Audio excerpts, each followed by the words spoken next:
Shalom, selamat pagi Bapak dan Ibu yang dikasihi Tuhan. Senang sekali bisa bertemu kembali dengan saudara. Saya percaya bahwa penyertaan Tuhan, berkat Tuhan sempurna dalam hidup saya dan saudara. Dia Allah yang baik, Dia Bapa kita. Dia memelihara hidup kita dengan sempurna, dan Dia telah menunjukkan kasih setianya kepada kita selama bertahun-tahun. Dari mulai kita mengenal Tuhan sampai dengan hari ini, ada begitu banyak kebaikan, kemurahan yang Tuhan limpahkan dalam hidup saya dan saudara. Pagi hari ini mari buka bersama dengan saya dalam Lukas pasal yang ke-10, ayat yang ke-33 sampai 34. Saya bacakan untuk saudara Lukas 10, 33 ayat 34. Lalu datang seorang Samaria yang sedang dalam perjalanan ke tempat itu. Dan ketika ia melihat orang itu, tergeraklah hatinya oleh belas kasihan. Ia pergi kepadanya lalu membalut luka-lukanya. Setelah ia menyiraminya dengan minyak dan anggur, kemudian ia menaikkan orang itu ke atas keledai tunggangannya sendiri dan membawanya ke tempat penginapan dan merawatnya. Untuk mendapatkan konteks ini, Bapak dan Ibu silakan baca keseluruhan dari Lukas 10 supaya saudara mempunyai konteks yang tepat dalam pembacaan kita pagi hari ini. Kisah ini bukan kisah yang jarang kita dengar atau kurang terkenal. Kisah ini terkenal sekali. Kisah ini banyak dikhotbahkan, kisah ini banyak diceritakan, dan kita mengenalnya dengan sebutan orang Samaria yang baik hati. Nah, orang Samaria seperti yang saya sampaikan dalam beberapa khotbah sebelumnya, bahwa orang Samaria ini bukanlah orang di luar Yahudi. Mereka adalah orang Yahudi yang kawin campur dengan orang Syria, dan mereka menetap di kerajaan Israel di sebelah utara. Nah, kisah ini begitu terkenal sehingga menjadi khotbah di mana-mana Bapak dan Ibu. Nah, pagi hari ini saya mau melihatnya dari sisi yang berbeda, bahwa kebaikan orang Samaria yang diceritakan dalam Lukas 10 ini seharusnya menjadi sebuah pembelajaran yang baik untuk kita. Nah, ada sebuah komparasi dari sebuah cerita dari sekolah seminari yang ada di Amerika. Cerita ini tertulis dalam sebuah buku yang berjudul Reaching Out to Others, atau menggapai orang lain, begitu kira-kira terjemahannya. Seorang hamba Tuhan yang bernama Phyllis LePew menceritakan kisah ini. Dia adalah seorang dosen di sekolah seminari di Amerika. Kemudian ada satu masa di mana sang dosen ini, Pak Phyllis ini, kemudian meminta satu persatu dari mahasiswa seminari ini mempersiapkan sebuah khotbah mengenai orang Samaria yang baik hati ini dalam Lukas 10 ini. Mereka diberi waktu dan diberi jadwal kapan mereka akan berkhotbah, dan mereka diberi waktu untuk mempersiapkannya. Tentu saja para semua mahasiswa ini bersemangat gitu untuk mempersiapkan khotbah yang terbaik. Tetapi ternyata hamba Tuhan yang bernama Phyllis LePew ini mempunyai planning, mempunyai rencana yang berbeda. Lalu dia set up sebuah jadwal sehingga mahasiswa itu mereka tahu kapan harus berkhotbah dan mempersiapkan khotbah itu.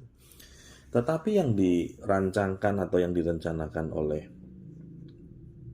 Pak Phyllis ini ternyata berbeda. Dia men-setting sebuah skenario. Ketika mahasiswa itu sedang terburu-buru menuju ke ruang kelas di mana dia akan berkhotbah, dia sengaja sudah men-setting ada orang yang datang memotong jalannya dan meminta pertolongan. Dan selalu direncanakan bahwa orang ini butuh pertolongan urgent sekali dalam situasi yang sangat sulit. Begitu ya.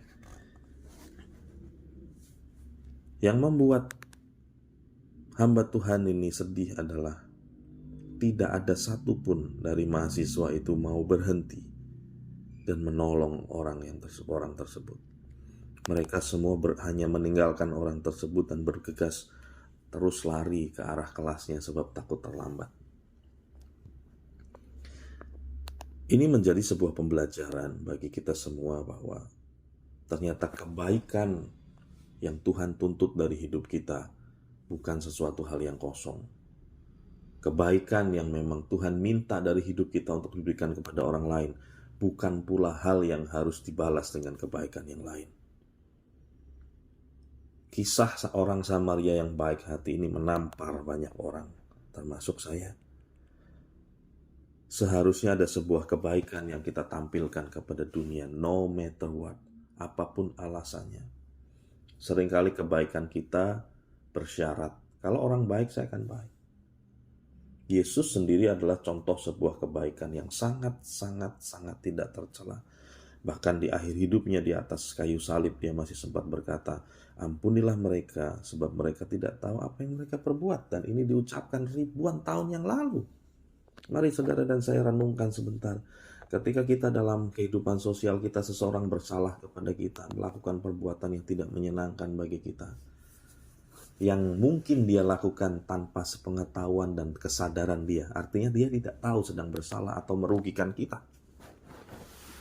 Biasanya, normalnya, kita akan beritahu dulu kesalahannya kepada dia, baru kita maafkan. Supaya dia tahu dulu dan jangan diulangi. Tapi sebuah contoh yang luar biasa diberikan Tuhan 2000 tahun yang lalu di atas kayu salib.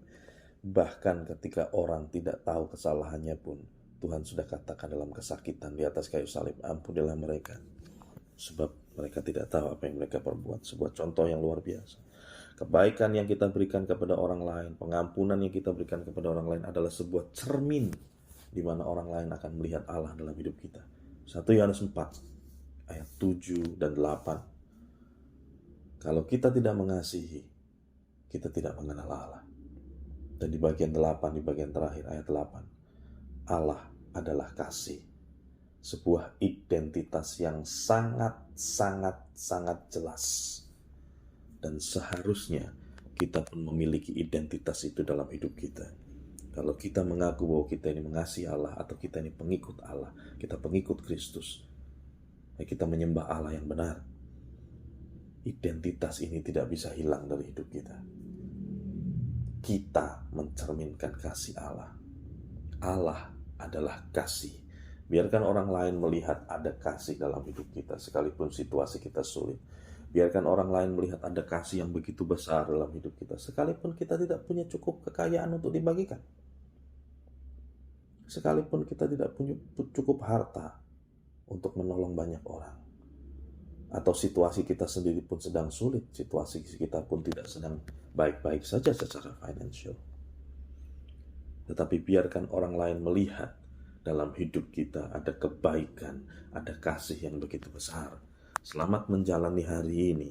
Mari tunjukkan kasih kita kepada orang terdekat dalam lingkungan kita, dunia kerja kita, kehidupan pelayanan kita, apapun yang sedang kita jalani. Tuhan memberkati. Aku saksikan perbuatanmu dalam hidupku.